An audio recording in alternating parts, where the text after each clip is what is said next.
Эфирдик берүүлөрдү интернеттен алынган жаңылыктар улайт, аларды сирге тааныштырган мен Исан Нурбаев, саламатсыздарбы. Алтынбектен арзан пиар. Илбир Секиргин жасаган Бирбол партиясынын лидери Алтынбек Сулаймановдун Ош базарына барып манты жегени социалдык тармактарда талкууга түштү. Буга чейин Сулайманов коронавируска каршы маска кийип сүрөткө түшүү талкууга түштү эле. Шайлоо жакындаганда биз элге жакынбыз деген саясатчылар күйгөздү. Жеңил пиардын жетегинен чыга албай, калп эле калты ойломуш болуп, буга чейин кийинип жүргөн элитный маскасын чечип ыргыткан чиновниктерге жол болсун. Башка кылган пайдалуу ишиңер жок, базардагы мантыга күнүңөр түштүбү? Кызыгы Ош базар буга чейин 3 жолу өрт чыгып, чырылдаган саудагерлер ыйлап олтурганда барбаган чиновниктер эми манты жегени барганыңар көптөрдүн кыжырыгы келүүдө. Туура эмеспи? Эл ойлосо ошондо эле эмнеге барбады экен? Камчыбек Ташиев премьер-министрдин айткан сунушуна кошулам. Урматтуу Мухаммедкалый Дүйшөкеевич, сиздин Кытай мамлекетине коронавирусту жеңүүгө жардам беребиз деп айтканыңызга көптөн жарандарыбыз туура эмес пикирлерин билдирип жатышат. Бирок бул сиздин айткан сунуш эң туура деп эсептеймин. Себеби Кытай мамлекети биздин өлкөдө болгон өзгөчө кырдаалдар мезгилинде ар дайым биринчилерден болуп жардам берип келишет. Эки мамлекеттин министрликтеринин ортосунда келишим да түзүлгөн. Ошондуктан мүмкүнчүлүккө жараша коңшу мамлекетте түзүлгөн өзгөчө кырдаалдардын кесепеттерин жоюу боюнча тез аранын ичинде жардам берүүгө колубузду сунушубуз керек.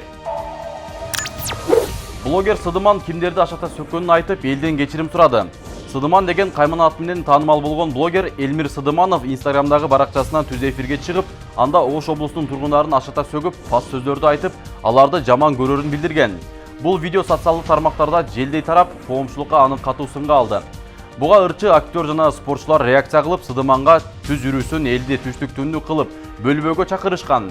Түз эфирдеги видео интернетке тарап кеткенден кийин кече 4 февраль күнү Сыдыман кайрадан түз эфирге чыгып, эмне үчүн пас сөздөрдү айтып жамандагынын түшүндүргөн. Муну менен катар видео коомчулукка тез тарап кетерин ырчылар, тамашоочулар, спортчулар элдер ага кайрылуу жасап, насаат айтарын билбегенин айткан. Мындан сырткары блогер өзүнүн YouTube каналына атайын кечирим сураган видеосун жүктөгөн. Блогер мындай болуп кетерин билбегенин айтып, ал сөздөр хейтерлерге арналганын айткан. Кечирим сурайм, менден катачлык кетти. Бул жерде атың чыкпаса жер өрттөө дегендей болуп калды. Мен Ош облусунун бардык тургундарын билбей туруп, алардын баарын жамандагым келбейт. Мен ал жерде оштуктарды бөлгөн жокмун. Байкасаңыздар, ал жердеги сөздөрдү хейтерлерге айтып жаткам. Мага жаман жазган оштуктарга эле кайрылгам. Бирок кандай болсо дагы бардыңардан кечирим сурайм деп видео тараткан.